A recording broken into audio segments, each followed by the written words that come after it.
Palestine-Strasbourg boycottent des snacks, des kebabs, des boucheries et des épiceries qui ne boycottent pas. Eh oui, vous voulez pas boycotter. Ça fait 8 mois qu'on vous répète, arrêtez Coca, arrêtez Fanta. On va commencer à vous boycotter à vous aussi. Ça va être grave si on commence à se boycotter entre nous. Réveillez-vous. Mon frère, ma soeur, tant que tu vends les boissons qui appartiennent au génocide en Palestine, toi et moi, c'est fini. Mais il y a beaucoup de musulmans qui vont penser comme ça, qui vont dire c'est fini, je vais plus là-bas. Pourquoi tu vas plus chez le boucher, c'est notre frère, il prie avec nous. Ouais, mais il vend Coca. Pourquoi tu vas plus au kebab là-bas, c'est notre frère, on a grandi ensemble, on a joué au foot depuis qu'on est petit. Eh oui, mais il vend Fanta, il veut pas arrêter, il veut pas. Ils veulent pas stopper. Ils vendent des produits Nestlé, Danone dans leur épicerie, ils veulent pas arrêter. Vous voyez où on en arrive? C'est ce qu'ils cherchent à faire, qu'on se boycotte entre nous.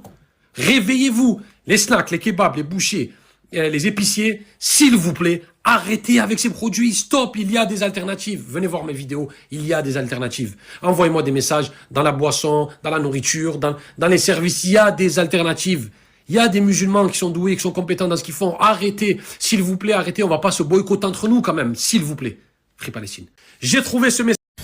Alors moi, ce que je tiens à dire, c'est que je ne suis pas du tout d'accord avec l'avis que le frère soutient.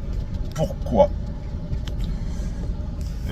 J'avais déjà expliqué il y a quelques mois ou quelques semaines dans une vidéo que j'avais faite ou dans une story, je sais plus si c'était dans une story, c'est que déjà lui le frère là, même si j'ai rien contre lui, sa vidéo qu'il a faite, le canal qu'il utilise pour poster ses vidéos, c'est un canal qui est pro-sioniste, qui est pro-Israël, et ce n'est autre que Instagram. J'avais expliqué il y a quelques temps que aujourd'hui, si l'on commence vraiment à boycotter tout ce que l'on doit boycotter, parce que l'éthique islamique de cette société ou de cet État ou de ces personnes va à l'encontre de l'éthique islamique, l'éthique de ces personnes va à l'encontre de l'éthique islamique, on va tout boycotter et au final on ne pourra rien faire. Instagram, il faut le boycotter parce que ça appartient à Mark Zuckerberg, qui est le propriétaire de Facebook, qui est pro-sioniste et pro-Israël. Ça, tout le monde le sait. Pourquoi donc, de ce cas-là, le frère ne boycotte pas Instagram? L'État français, toute personne qui vit en France participe de près ou de loin, malheureusement, au génocide. Et pas qu'à ce génocide-là.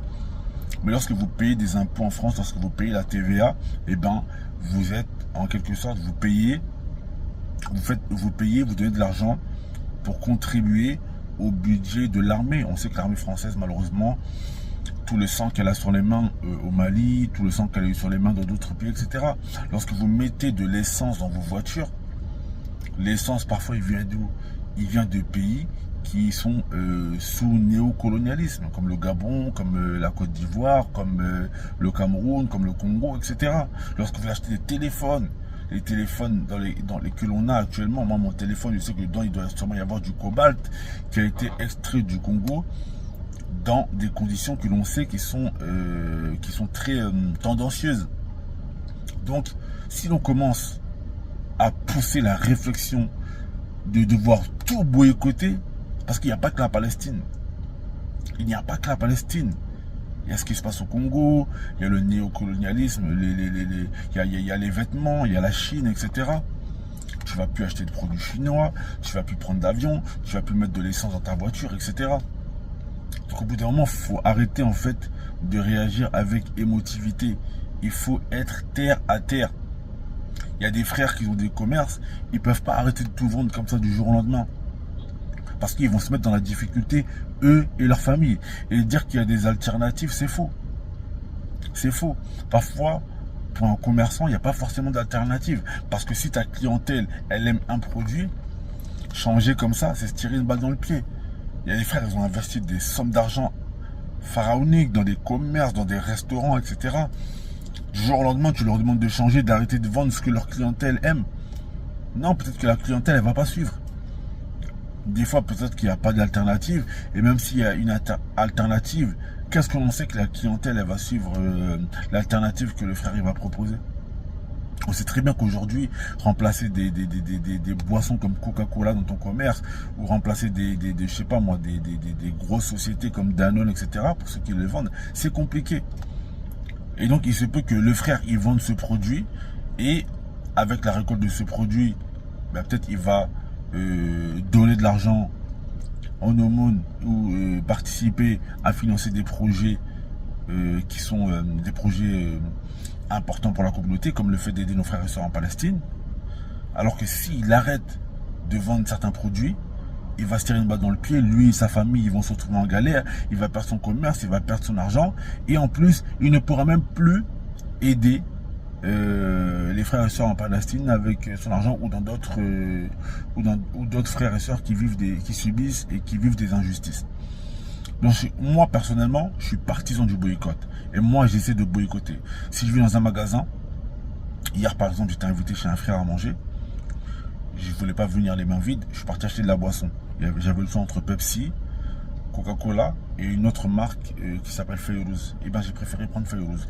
Donc tant que je peux boycotter, je boycotte. Maintenant, si je suis dans un cas de figure où je suis contraint et j'ai pas le choix, ben on n'a pas le choix. Et parfois il faut se dire que les commerçants, ils n'ont pas le choix. Les commerçants n'ont pas le choix. Donc nous, en tant qu'acheteurs, on a quand même notre palette de choix, elle est quand même plus large. Donc nous, on essaie de boycotter autant que l'on peut.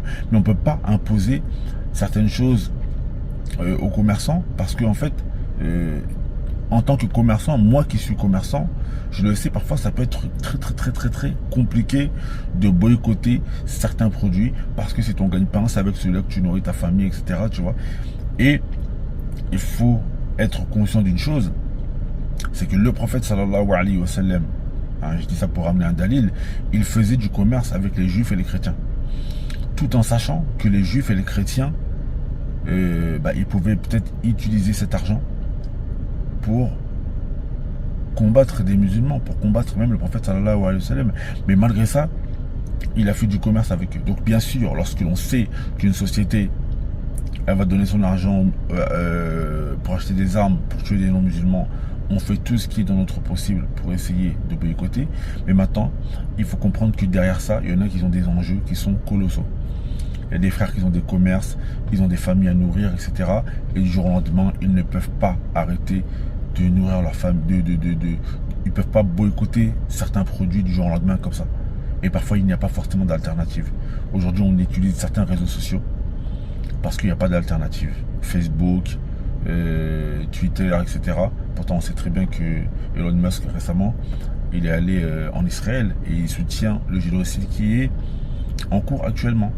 Donc, il faut prendre de la hauteur, prendre du recul et arrêter de réagir avec émotivité. Il faut avoir les pieds sur terre, être terre à terre et comprendre que le boycott, c'est une bonne chose, mais parfois, le boycott, il peut être même, on va dire, contre-productif pour la communauté islamique.